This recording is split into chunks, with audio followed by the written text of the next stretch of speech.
अस्सलाम वालेकुम। मामून के चैनल की स्टोरी सुनने का बहुत बहुत शुक्रिया। स्टोरी अच्छी लगे लाइक कमेंट फॉलो ज़रूर कीजिएगा। आप सबसे फिर से गुजारिश है कि फ़ॉलो ज़रूर कीजिएगा। दादाजी मेरा ख़ून लेकर घर आ गए। घर आने के बाद अपने कमरे में गए, दरवाज़े को अंदर से बंद किया अच्छी तरह से और एक दायरा तैयार किया। उस दायरे के अंदर जब दादाजी ने उस जिन को दोबारा आज़ाद किया, वो जिन बहुत ज़्यादा गुस्से में था। वो उस कैद से बाहर आना चाहता था, लेकिन दादाजी ने कहा, ये दायरा कोई आम दायरा नहीं है तुम्हारी ताकत को और तुम्हें रोकने के लिए। जिन ने कहा, मेरी ताकत को कोई नहीं रोक सकता। दादाजी ने कहा कि मुझे सिर्फ तुम्हारा नाम जानना है। उसने कहा, ऐसा तो कभी नहीं होगा। दादाजी ने अपनी ब्लैक मैजिक शुरू किया। अपनी ब्लैक मैजिक से उसे इतना टॉर्चर किया कि उसके जिस्म से खून बहना शुरू हो गया। आखिर में एक जिन ने एक इंसान के आगे हार मान ली और उसने अपना नाम आकाश बताया। दादाजी ने उसे कैद करने लगा अपने पास।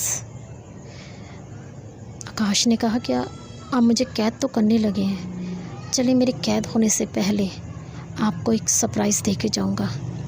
दादाजी ने उसे कैद किया।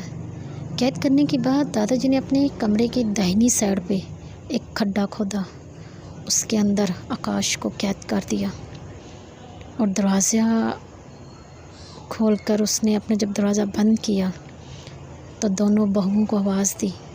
कहा कि आज के बाद कोई बच्चा मेरे कमरे में कदम नहीं रखेगा।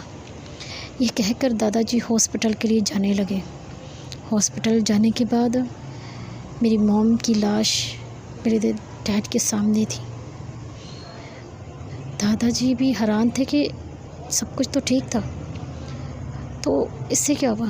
पापा ने कहा कि आपके जाने के बाद पता नहीं अचानक से ही तबीयत ख़राब हुई, झटके लगना शुरू हो गए थे, तभी इनकी सांसें थम गई।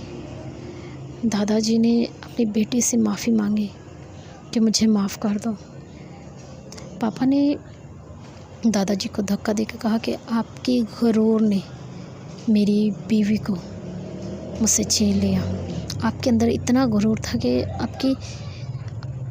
आपने ये भी नहीं सोचा कि कभी कभी ऊपर वाला कुछ अलग ही खेल खेलता है। दादाजी ने कहा कि मुझे नहीं पता था कि मेरे गुरूर की इतनी बड़ी कीमत तुम्हें चुकानी पड़ेगी। दादाजी ने किसी को कॉल की और कहा कि हॉस्पिटल में आ जाओ। पापा ने कहा कि अब यहाँ से चले जाएं, मुझे आपसे कोई बात नहीं करनी है। दादाजी ने कहा, ऐसे तो